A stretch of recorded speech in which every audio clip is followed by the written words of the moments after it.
Hello guys, in this video I'm going to show you how to turn off video download permissions in the Pinterest app.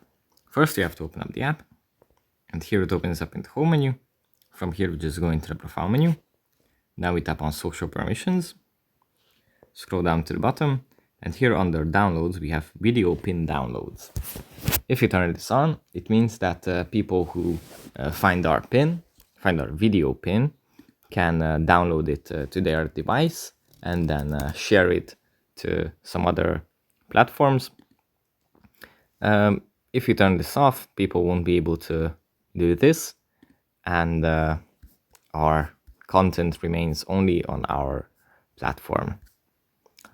So yeah, I guess that's basically it for this video. This is how you turn it on or turn it off. Just you tap on it. Yeah, thanks for watching, and I'll see you in the next one.